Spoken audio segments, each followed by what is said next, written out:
In this video, I'm going to teach you how you can get your first Bitcoin. And also, I'm going to teach you how you can secure it in a place where no one can reach it at all.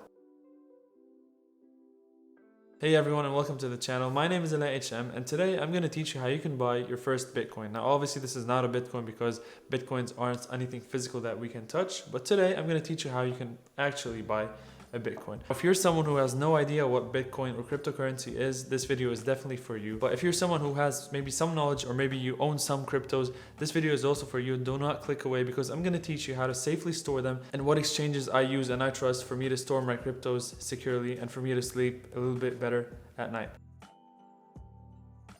Before we begin this video, I do have to mention that I am not a financial advisor whatsoever, and what I'm sharing with you is just my personal experience and what I've learned over the years. And hopefully I'm going to be able to simplify this very complex topic for you guys and make your lives a bit easier. Also, I have to mention that I am invested in Bitcoins, so I am a little bit biased when it comes to Bitcoin and crypto in general, and you investing is definitely going to benefit me indirectly because the more people invest, the higher the price will go. Now that this is out of the way, let's finally jump into the video.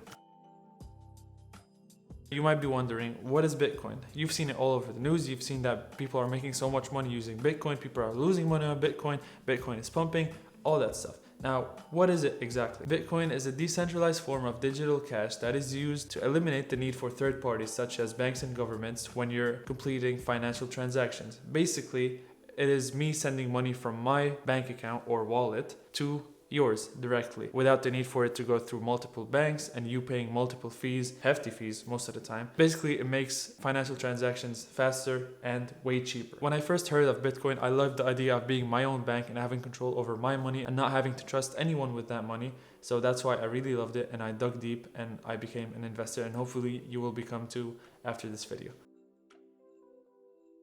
How do we buy Bitcoin? You can buy Bitcoin through 4 different ways. You can buy it through cryptocurrency exchanges. You can buy it through Bitcoin ATMs, which there are more than 7,000 ATMs in the United States of America, which is insane that there are 7,000 of them now. You can buy it through financial brokerages such as Robinhood, although nowadays it's a little bit iffy, if you know what I mean. And also you can buy it through other people. There's a website called localbitcoins.com. You can go on it and you can buy Bitcoin directly from other people. What I use the most is cryptocurrency exchanges such as Coinbase and Gemini. I personally have been using Coinbase for the last 4 or 5 years and I have no issues with it whatsoever, but Gemini is also as good, if not even better. The reason I use crypto exchanges in order for me to buy my cryptocurrency is because it usually has the lowest amount of fees. So now let me teach you how to buy your first Bitcoin or fraction of a Bitcoin on Coinbase. Go to coinbase.com and I'm going to jump onto my laptop and go through the process with you guys so I can make it easier. Go to the top right and click get started. By the way, if you want to do it on your phone, you can download the Coinbase app and then you can follow almost the same steps. It should be straightforward and it shouldn't be any different from the desktop version. Now it says create your account. You put your first name, you're going to put in Alan, last name, let's say HM. Then we're going to put in our email address. We're going to fill out all that stuff. Create the account. So after you click get started, they're going to send you a verification to your email. So all you have to do is go ahead and verify that this is actually you through your email. After you verify through your email address, they're going to ask you to verify your phone number. So you're going to put in your phone number. They're going to send you an SMS to your phone for you to verify that this number is actually yours. I'm waiting on that right now. Then they're going to ask you to put in your date of birth, your street address, more information for you guys. Then after you fill this out and click continue, they're going to ask you to verify your identity using your ID or driver's license. You're just going to have to scan it on the camera or you just take a picture and upload the documents. After that, you link your bank account and you are all set to buy your first Bitcoin. Now, before you get too excited and start buying all the cryptos you can, I need you to make sure that your account is secure. And to do that, grab your phone, go to App Store or Google Play Store if you have an Android, and download the application called Google Authenticator. Now, what Google Authenticator does, it's an application that generates 6-digit codes every 30 seconds, every minute, every day, forever. Now what this does is every time you actually want to complete a transaction, every time you want to sign in, every time you want to buy a crypto, every time you want to send a crypto, it's going to ask you for this 6-digit code. What this does is it doesn't allow anyone who may hack into your account to be able to use it at all, because when you log in, they're going to ask you for that code. And when you try to buy any Bitcoin or cryptos, it's going to ask you for that code again. When you want to send coins, they're going to ask you for that code as well. So no one has the code unless they have access to your phone, which I hope no one does except for you. Unless someone someone has your physical phone, this is almost impenetrable and no one can actually hack your account if you are backed up by the Google Authenticator. So this is very important. Make sure you do have that and link it to your account as soon as possible before you buy. Now that your account is backed up, let's buy your first crypto. The beauty of crypto is that you can buy as little as $2 from any coin you want, including Bitcoin. So at the time of filming this video, Bitcoin is around $32,000. So if you want to buy $2 worth of Bitcoin, 2 divided by 32,000, so you can buy 0.0000625 Bitcoins, which is insane because you're not forced to buy a full Bitcoin. You're not forced to have a minimum amount. You can just buy what you can afford. That's it. So let's say you want to buy Bitcoin. By the way, I'm not advising you to buy it. You should definitely do your own research. But if you were to decide to buy it at the end of this video, here's how you do it.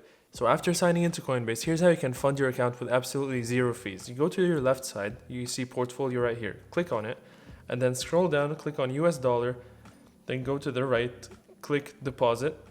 And then you can see there's your bank account. You type in the amount. Let's say you want to deposit $100.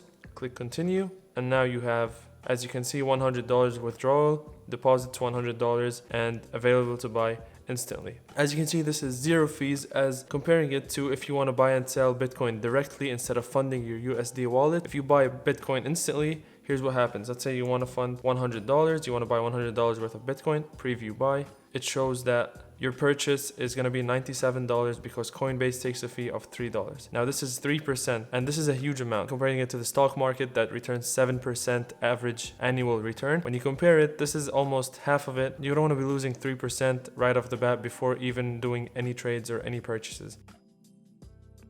Now, you have two options. You can either store your cryptos in a hot wallet or in a cold wallet. A hot wallet is basically storing your cryptos online or on an exchange such as Coinbase or Gemini. A cold wallet is storing your cryptos offline on something like this. The upside of storing your cryptos on an exchange or online is that you can instantly liquidate your position or sell your position and it would instantly become in US dollars and you can withdraw it to your bank account and have your money back almost instantly. Now, if you decide to go the cold storage route, you'll need one of those, which is a Ledger Nano X wallet. There is Ledger Nano S, there is the Trezor. There's many brands out there, but I only have experience with this and it's been perfect so far. When you store your cryptos on there, you're basically removing your cryptos from the internet completely and you're storing them on the blockchain. What this does is this stores your private keys and this is backed up by a 24-word phrase that is provided to you when you're setting this up. Basically, you have this, which basically stores your private keys, and you have the 24-word phrase that you write down on a piece of paper because obviously you don't want it to be on your phone because then it can be hacked. The paper should be stored somewhere where no one has access to it. Also, when you're setting this up, make sure you're the only person who is doing so because you and only you should have access to this and should have access to any backup codes associated with this. The upside of this is that it's almost completely hacker proof. No one can hack this because obviously it's online, and unless someone knows where your private keys are stored or your 24 phrase sentence is stored, then there's no way this can be hacked. Also, let's say this was gonna get destroyed, it's no problem because you can just buy another one and then recover it with your 24 word phrase that you have stored in that secret hiding place. But the downside of this is that you cannot instantly liquidate or sell your position. If you want to trade or sell any of your cryptos, what you have to do is send them to an exchange, which then they're back online, and then from there you can actually sell or do any trades with your cryptos. That's it, guys. I really hope you enjoyed this video. I hope I gave you guys a clearer image on whether you would like to invest or not. Now, if you decide to go the investing route, you can use the link in the description below. It is a link for Coinbase if you decide to go with Coinbase. Now, this is an affiliate link and I do get a small reward if you guys sign up using this link. However, you can just use any other exchange or use any other link. Thanks for watching. I'll see you on the next one. Peace out.